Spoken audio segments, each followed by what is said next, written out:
हमारे इस YouTube channel के सेगमेंट फास्ट न्यूज में आप तमाम का इस्तकबाल है। इस वीडियो में आप देख सकते हैं कम मिनटों में बहुत ज्यादा खबरें। तो आइए शुरू करते हैं वीडियो को और देखते हैं आज की ताजा तरीन खबरें। तेलंगाना में आया आज जलजला। नेशनल सेंटर फॉर सेस्मोलॉजी ने बताया कि चारशंबे की सुबह तेलंगाना के मुलुगु जिले में शिद्दत के जलजले के झटके महसूस किए गए।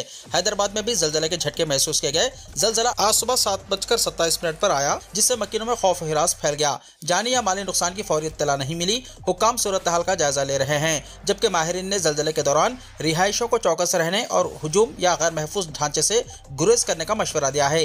तेलंगाना में शाज़ो नादर ही जलजले के सरगर्मियों का तजुर्बा होता है, जिसकी वजह से इस इलाके में जलजला एक गैर मामूली वाक़या है। एक एक्स सारिफ तेलंगाना वेदरमैन ने कहा कि पिछले 20 सालों में पहली बार तेलंगाना में ये सबसे ज्यादा ताकतवर जलजला है, जिसका मरकज मुलुगु में 5.3 शिद्दत का जलजला है। सारिफ ने मजीद कहा कि हैदराबाद समेत पूरे तेलंगाना ने जलजले के झटके महसूस किए। हैदराबाद शहर को टोक्यो और न्यूयॉर्क की तर्ज पर तरक्की देने का अज़्म चीफ मिनिस्टर ने कहा।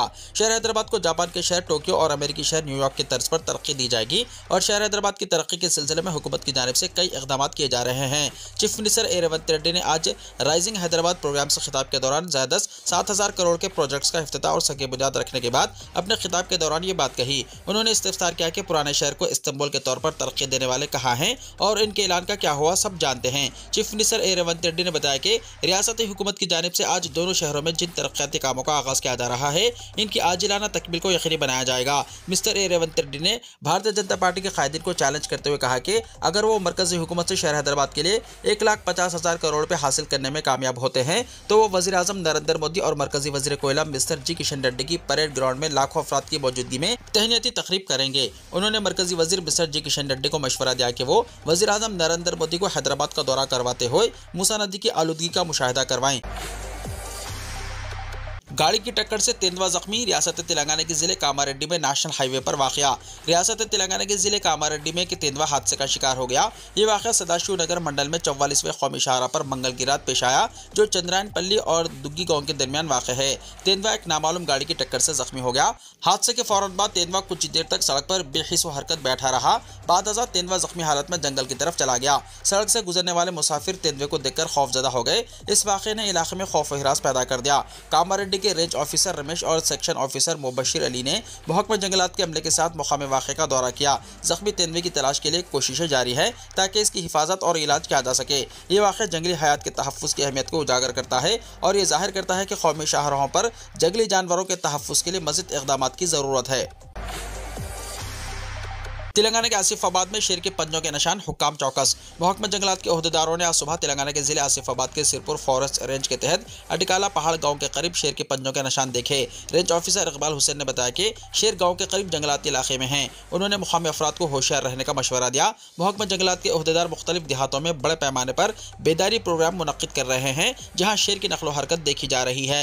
इस सिलसिले में मुकामी अफराद को चौकस किया जा रहा है। आसिफाबाद रेंज ऑफिसर गोविंद सिंह सरदार और डिप्टी ऑफिसर योगेश ने दानापुर में मुनक्किदा बेदारी प्रोग्राम में शिरकत की। District forest officer Neeraj Kumar ने बताया कि रात के वक्त भी खुसूसी गश्त की जा रही है। किसानों को मशवरा दिया जाता है कि वो रात के वक्त आसपास के जंगलाती इलाकों में खेतों में ना ठहरें।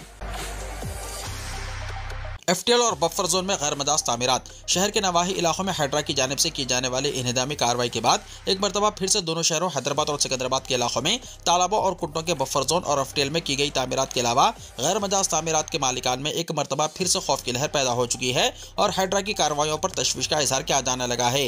जबकि commissioner hydra mister AV Ranganath ने वाज़ेह कर दिया है कि हुकूमत के अहकाम के मुताबिक हाइड्रा की जानिब से रिहायशी जायदादों को फौरी तौर पर निशाना नहीं बनाया जाएगा, बल्कि इन्हें नोटिस जारी करते हुए तख्लिया की कार्रवाई को यकीनी बनाने के बाद कार्रवाई की जाएगी। हाइड्रा की जानिब से आज शहर के नवाही इलाके में मौजूद बडंगपेट म्युनिसिपल कॉर्पोरेशन के हुदूद में अलमासगुड़ा में सरकारी पार्क पर किए गए कब्जात पर तामीरात को मुनहदम करते हुए बड़ी कार्रवाई अंजाम दी गई और बच्चों के लिए तामीर किए गए पार्क पर किए गए कब्जे को बर्खास्त करवाते हुए पार्क के इह्या के इक़दाम किए गए। 19 जुलाई 2024 को हाइड्रा के क़याम के बाद से आउटर रिंग रोड के हुदूद में हाइड्रा के ओहदेदारों ने मजमूई तौर पर 300 से ज़ायद जायदादों को मुनहदम करते हुए तालाबों और कुंटों की बहाली के इक़दाम किए। अलावाज़ी सरकारी जायदादों और अराज़ियात के तहफ़्फ़ुज़ के लिए भी इन इंतज़ामी कार्रवाइयों के दौरान जायदादों को महफूज किया गया। हाइड्रा के लिए 50 करोड़ रुपए जारी। रियासती हुकूमत ने Hyderabad disaster response and assets monitoring and production agency यानी हाइड्रा की सरगर्मियों को जारी रखने के लिए 50 करोड़ रुपए की रकम जारी की है। बजट में हाइड्रा के लिए हुकूमत ने 200 करोड़ रुपए मुख्तस किए थे, जिनमें से आज 50 करोड़ रुपए की रकम जारी की गई ताकि हाइड्रा के दफ्तर के कामकाज और नई गाड़ियों की खरीदी के अलावा हालिया दिनों में मुनहदम करदा गैर मजाज तामीरात के बिल्स की अदायगी की जा सके। महकमे बल्दी नज़्म व नस्क के प्रिंसिपल सेक्रेटरी दाना किशोर ने 50 करोड़ रुपए रकम हाइड्रा के लिए जारी करने के अहकाम जारी कर दिए। हैदराबाद में जू पार्क आरामघर फ्लाईओवर का चीफ मिनिस्टर रेवंत रेड्डी के हाथों इफ्तिताह। हैदराबाद शहर का दूसरा सबसे बड़ा फ्लाईओवर जू पार्क आरामघर का मंगल को इफ्तिताह अमल में आ गया। चीफ मिनिस्टर रेवंत रेड्डी ने इस फ्लाईओवर के अलावा दीगर कामों का वर्चुअल तरीके से इफ्तिताह किया। जू पार्क आरामघर फ्लाईओवर की मुसाफत 4.08 किलोमीटर है, जो 6 लेन पर मुश्तमिल है और इसकी चौड़ाई 24 मीटर है। इस फ्लाईओवर के इफ्तिताह के बाद पुराने शहर के इलाके में ट्रैफिक का मसला तकरीबन हल हो जाएगा। जू पार्क से बजरिया आरामघर, शमशाबाद एयरपोर्ट, महबूब नगर और आंध्र प्रदेश के अजला कर्नूल, अनंतपुर और बेंगलुरु की तरफ जाने वाली ट्रैफिक का बहाव इस फ्लाईओवर के जरिए आसान हो जाएगा। बगैर किसी रुकावट और ट्रैफिक सिग्नल के मसले के बगैर आराम से गाड़ियों की आमदोरफ्त हो सकेगी। चीफ मिनिस्टर ने इस मौके पर जुबली हिल्स के केबीआर पार्क के पास 7 फ्लाईओवर्स अंडरपास के कामों का संगी बुनियाद रखा। उस्मानिया यूनिवर्सिटी की आर्ट्स कॉलेज इमारत को ट्रेडमार्क के तौर पर रजिस्टर्ड किया जाएगा। उस्मानिया यूनिवर्सिटी की शोहरा आफाक तारीखी आर्ट्स कॉलेज की इमारत का बहुत जल्द ट्रेडमार्क के तौर पर रजिस्टर्ड किया जाएगा। हिंदुस्तान में ताजमहल होटल और बम्बई स्टॉक एक्सचेंज के बाद उस्मानिया यूनिवर्सिटी की आर्ट्स कॉलेज की इमारत तीसरी बिल्डिंग होगी जिसे ट्रेडमार्क के तौर पर रजिस्टर किया जाएगा। आर्ट्स कॉलेज के बैरूनी डिजाइन को ट्रेडमार्क के तौर पर रजिस्टर कराने के लिए अप्रैल 2024 में एक दरख्वास्त दी गई थी और टीएम जनरल में इशाअत की दरख्वास्त को कबूल कर लिया गया। रजिस्ट्रेशन का अमल इम्कान है कि आइंदा 4 से 5 महीने में शुरू होगा। शेखुल इस्लाम बानी जामी निज़ामिया के 110वें उर्स मुबारक पर जलसे तक़सीम असनाद। अख्तार आलम में इस्लाम और मुसलमानों के खिलाफ बढ़ती हुई साजिशों के पेश नज़र दीनी इदारों, मसाजिद, मदारिस और मुसलमानों की इमलाक को निशाना बनाया जा रहा है। इन ख्यालात का इज़हार अमीर जामी निज़ामिया हज़रत अल्लामा मुफ्ती खलील अहमद साहब ने शेखुल इस्लाम हज़रत अल्लामा हाफिज़ मोहम्मद अनवारुल्लाह फ़ारूक़ी रहमतुल्लाह तआला अलैह फ़ज़ीलत जंग बहादुर बानी जामी निज़ामिया के 110वें उर्स मुबारक के मौके पर सालाना जलसे तक़सीम असनाद में किया। ये जलसा जामी निज़ामिया हुसैन आलम शिबलीगंज हैदराबाद दक्कन में मुनक़्क़िद हुआ। इस मौके पर हुफ़्फ़ाज़ किराम और फ़ाज़िलीन उज़ाम की दस्तारबंदी, खिलत अता करने और इनामात और गोल्ड मेडल्स तक़सीम करने की तक़रीब भी मुनक़्क़िद की गई। मुफ्ती साहब क़िबला ने अपने खिताब में कहा कि बानी जामी निज़ामिया ने 1292 हिजरी में ख़ातिमुन नबिय्यीन सल्लल्लाहु अलैहि वसल्लम के इशारे पर इस इदारे की बुनियाद रखी थी। उस वक्त के इस्लामी माहौल और आसिफ जाही सरपरस्ती ने जामिया की तरक्की में अहम किरदार अदा किया। बावजूद कई रुकावटों के जामिया निज़ामिया ने अपना मुकाम बरकरार रखा है और आज भी लाखों उलमा, हुफ़्फ़ाज़ और फ़ाज़िलीन इस जामिया से फैज़याब होकर दीन इस्लाम की खिदमत अंजाम दे रहे हैं। उन्होंने कहा कि मौजूदा हालात में उलमा इकराम और मशाइख़ इज़ाम को मिल्लत इस्लामिया को दुश्मन इस्लाम की साजिशों से आगाह रखने की ज़रूरत है। मोहब्बत रसूल सल्लल्लाहु अलैहि वसल्लम, कुरान हकीम और अज़मत सहाबा और अहले बैत अतहार मिल्लत इस्लामिया का अज़ीम सरमाया है। मौलाना डॉक्टर सैयद अहमद गौरी नक्शबंदी ने बानी जामी निज़ामिया की इल्मी और रूहानी शख्सियत पर तफसीली रोशनी डालते हुए कहा कि इन्हें अरब व अजम के उलमा इकराम ने भी तस्लीम किया। दीगर मुक़र्रिरीन में मौलाना मोहम्मद अब्दुल मजीद मुल्तानी, शेखुल जामिया जामी निज़ामिया, मौलाना डॉक्टर मोहम्मद सैफुल्लाह क़ादरी और दीगर उलमा शामिल थे। इंदिरम्मा मकानात के लिए mobile application chief minister Revanth Reddy कल इफ्तिताह करेंगे। वज़ीर इत्तलात व ताल्लुकात आम्मा पी श्रीनिवास रेड्डी ने कहा कि चीफ मिनिस्टर रेवंत रेड्डी 5 दिसंबर को इंदिरम्मा मकानात के मोबाइल एप्लीकेशन का इफ्तिताह करेंगे। उन्होंने आज खम्मम जिले के कासोबंजी मंडल के मुख्तलिफ मवाजियात का दौरा किया। इस मौके पर खिताब करते हुए उन्होंने कहा कि BRS के 10 साला दौरे हुकूमत में इन इलाकों में एक भी डबल बेडरूम का मकान तामीर नहीं किया गया।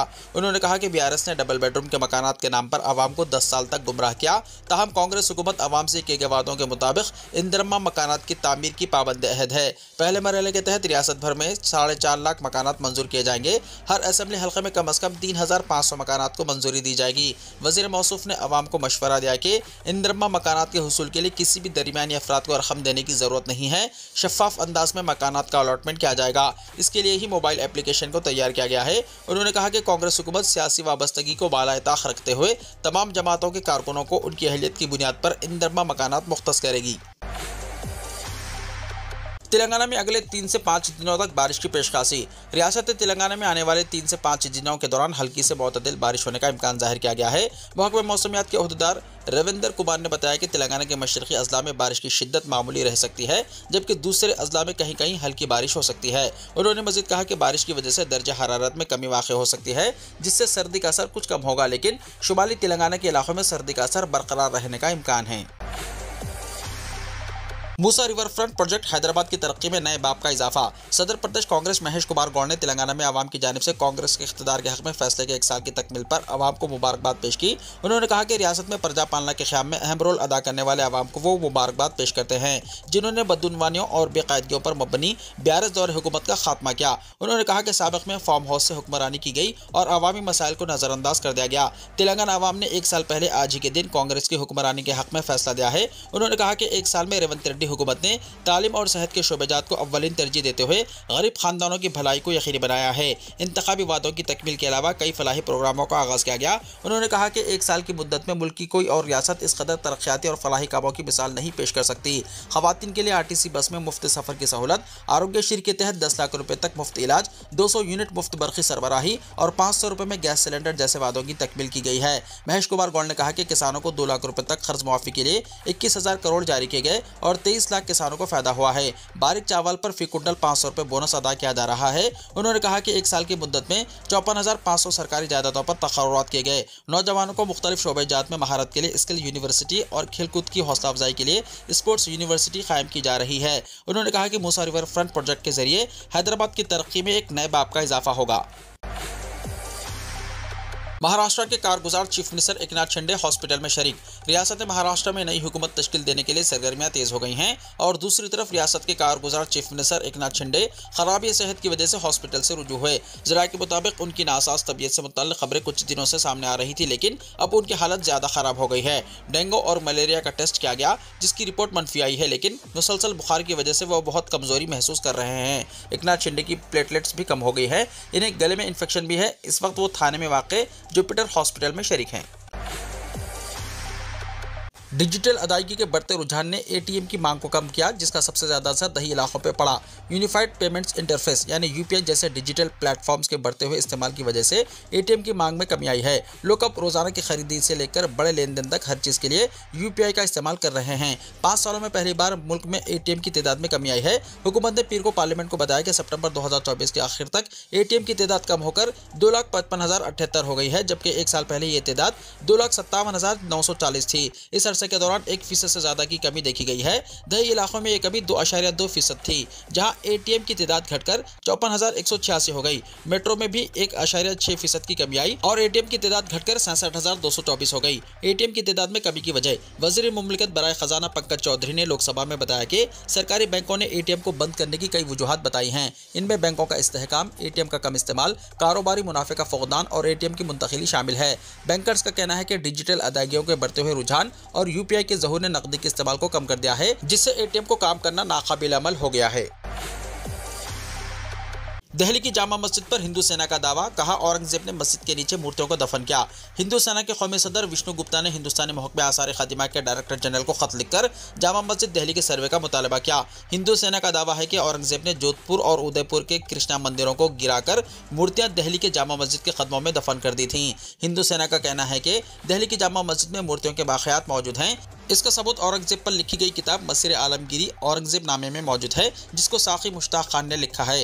तंजीम का कहना है कि इन किताबों में इसका जिक्र किया गया है। तंजीम का कहना है कि यह मामला 24-25 मई 1689 का है। इस दिन खान जहां बहादुर मंदिरों को तबाह करने के बाद जोधपुर से वापस आए। औरंगजेब की सवाने उम्र में लिखा है कि जब खान जहां बहादुर ने मंदिरों को तोड़ा, इनको लूटा और मूर्तियों को तोड़ा, तो इसके बाद बैलगाड़ियों के जरिए इनकी बाक़ियात दिल्ली भेजी गई। इसके बाद इसे मस्जिद के दरख्तों के नीचे दफन कर दिया गया। हिंदू सेना चाहती है कि जामा मस्जिद सर्वे किया जाए और इन मूर्तियों को निकालकर मंदिरों में दोबारा नस्ब किया जाए। औरंगजेब के जुल्म और मंदिर को गिराने की हकीकत भी दुनिया के सामने आ सके। गुज़िश्ता चंद दिनों से मुल्क में मसाजिद पर दावों का सिलसिला शुरू हो गया है। संभल में तशद्दुद के बाद बदायूं में मस्जिद और अजमेर की दरगाह को शिव मंदिर होने का दावा किया गया था। इसके बाद अब हिंदू सेना ने जामा मस्जिद पर दावा किया है।